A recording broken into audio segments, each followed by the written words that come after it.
നമസ്കാരം മലയാളി വാർത്തയുടെ പ്രിയപ്പെട്ട പ്രേക്ഷകരെ, കരുവാറ്റയിൽ 67കാരനെ കൊലപ്പെടുത്തിയ കേസുമായി ബന്ധപ്പെട്ട് നിർണായകമായ മറ്റു ചില മൊഴികൾ കൂടി പുറത്തുവരികയാണ്.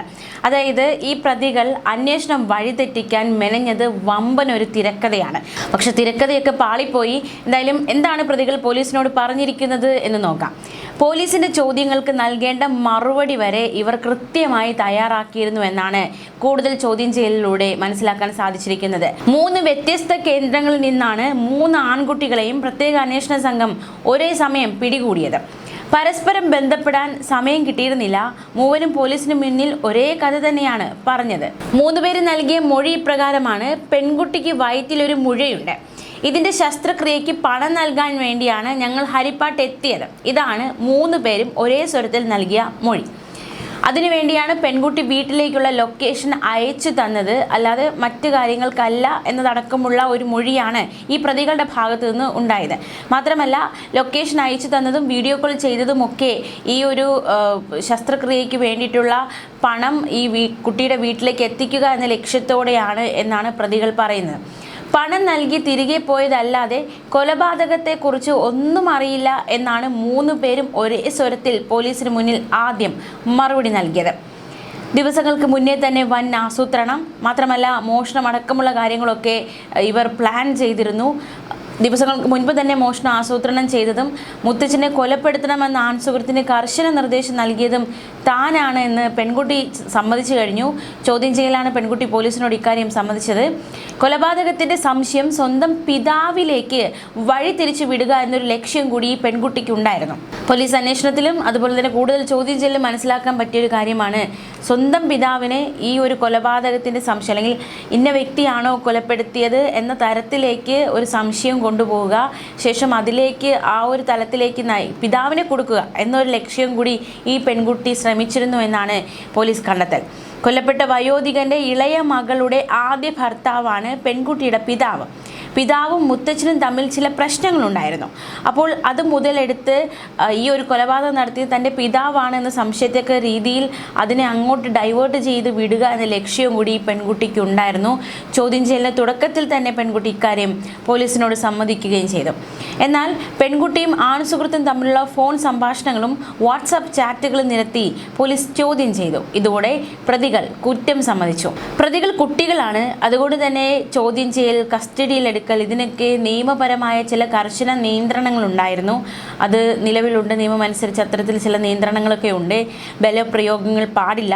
പ്രതികളാണെന്ന് 100% കുറ്റം ഉറപ്പ് വരുത്തിയ ശേഷം മാത്രമേ ഈ കുട്ടികളെ കസ്റ്റഡി നടപടിയിലേക്ക് കടക്കാവൂ. അങ്ങനെ ഒരുപാട് നിയമവശങ്ങളുണ്ട്.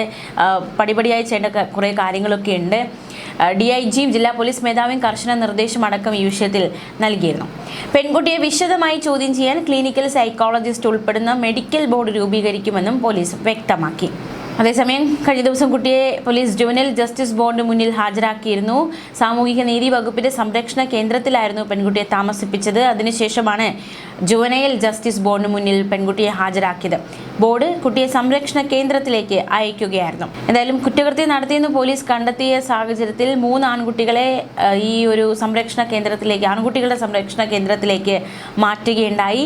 മാത്രമല്ല 4 പേരെ ഇനി കസ്റ്റഡിയിൽ എടുക്കേണ്ടതായിട്ടുണ്ട്. തെളിവെടുപ്പ് അടക്കമുള്ള കാര്യങ്ങളിലേക്ക് കടക്കേണ്ടതായിട്ടുണ്ട്. 4 പേരെയും കസ്റ്റഡിയിൽ കിട്ടാനായി ഹരിപ്പാട് പോലീസ് ജുവനൈൽ ജസ്റ്റിസ് ബോർഡിന് മുന്നിൽ അപേക്ഷ നൽകുകയും ചെയ്തു. കസ്റ്റഡി അപേക്ഷ ശനിയാഴ്ചയാണ് പരിഗണിക്കുക. കൊല്ലപ്പെട്ടയാളുടെ മൃതദേഹം ഹരിപ്പാട് താലൂക്ക് ആശുപത്രി മോർച്ചറിയിലാണ്. വിദേശത്തുള്ള മകൾ എത്തിയ ശേഷം സംസ്കാര ചടങ്ങുകൾ നടത്തും. ഇനി നമുക്ക് നോക്കാം ഈ പെൺകുട്ടിക്ക് ഈ കൊടും ക്രൂരതയ്ക്ക് കിട്ടാവുന്ന ശിക്ഷ എത്രയാണ് എന്ന് നോക്കാം. ഈ കുട്ടിക്ക് കിട്ടാവുന്ന പരമാവധി ശിക്ഷ 3 വർഷം സംരക്ഷണ കേന്ദ്രത്തിൽ താമസിപ്പിക്കും. 16-17 പ്രായത്തിലുള്ള മറ്റു 3 പേരെ മുതിർന്നവരായി പരിഗണിച്ച് വിചാരണ നടത്തിയാലും വധശിക്ഷയോ ജീവപര്യന്തമോ വിധിക്കാൻ പാടില്ല എന്നതാണ് നിയമം. തടവ് ശിക്ഷ വിധിച്ചാലും 21 വയസ്സ് പൂർത്തിയാകുന്നതുവരെ സംരക്ഷണ കേന്ദ്രത്തിൽ താമസിപ്പിക്കേണ്ട സ്ഥിതിയാണുള്ളത്. പിന്നീട് ശിക്ഷാ കാലാവധി ഉണ്ടെങ്കിൽ ജയിലിലേക്ക് മാറ്റുകയും ചെയ്യും. ഇനി 18 വയസ്സിന് താഴെയുള്ളവർ പ്രതികളായ കേസുകളുടെ ജുഡീഷ്യൽ ചുമതല ജുവനൈൽ ജസ്റ്റിസ് ബോർഡിനാണ് ഉള്ളത്. ഒരു മജിസ്ട്രേറ്റും 2 ജുഡീഷ്യൽ അംഗങ്ങളും ഉള്ള ബോർഡിന് പരമാവധി വിധിക്കാവുന്ന ശിക്ഷ 3 വർഷം സംരക്ഷണ കേന്ദ്രത്തിൽ പാർപ്പിക്കലാണ്.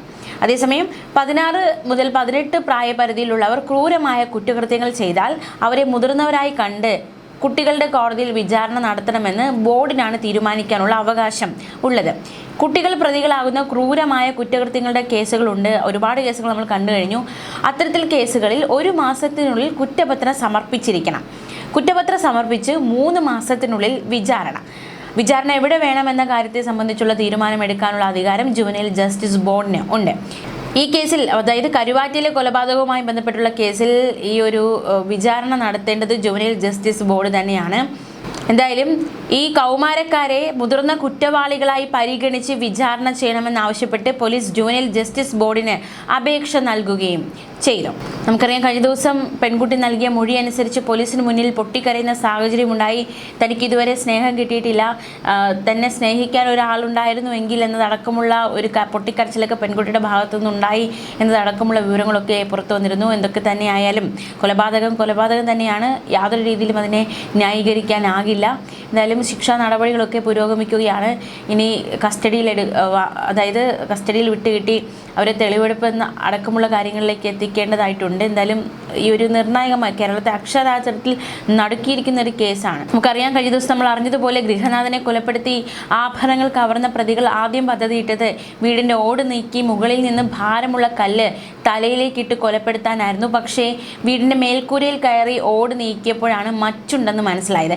പിന്നീടാണ് ശുചിമുറിയിലൂടെ അകത്ത് കയറാൻ തീരുമാനിച്ചതെന്ന് പ്രതികൾ മൊഴി നൽകിയിരിക്കുകയാണ്. 15-ാം തീയതി രാത്രി മാവേലി എക്സ്പ്രസിൽ ഹരിപ്പാട്ടെത്തിയ പ്രതികൾ ബസ്സിൽ കരുവാറ്റയിൽ ഇറങ്ങി വീടിൻ്റെ മുൻവാതിൽ അകത്ത് നിന്ന് തുറന്ന് മൂന്നാമനെ അകത്ത് കയറ്റി. വീട്ടിലുണ്ടായിരുന്ന ഗൃഹനാഥനെ മർദ്ദിച്ച് ശ്വാസം മുട്ടിച്ച് കൊലപ്പെടുത്തുകയായിരുന്നു. മരണം ഉറപ്പാക്കിയ ശേഷം അലമാരയിൽ നിന്ന് സ്വർണ്ണാഭരണങ്ങൾ കവരുകയായിരുന്നു. വീട്ടിൽ നിന്ന് കവർന്ന 4 പവന്റെ സ്വർണ്ണാഭരണങ്ങളിൽ 1 ഗ്രാം തൂക്കമുള്ള ആഭരണം പ്രതികൾ 10,000 രൂപയ്ക്ക് വിൽക്കുകയും ചെയ്തു. ന്യൂസ് ഡെസ്ക് മലയാളി വാർത്ത.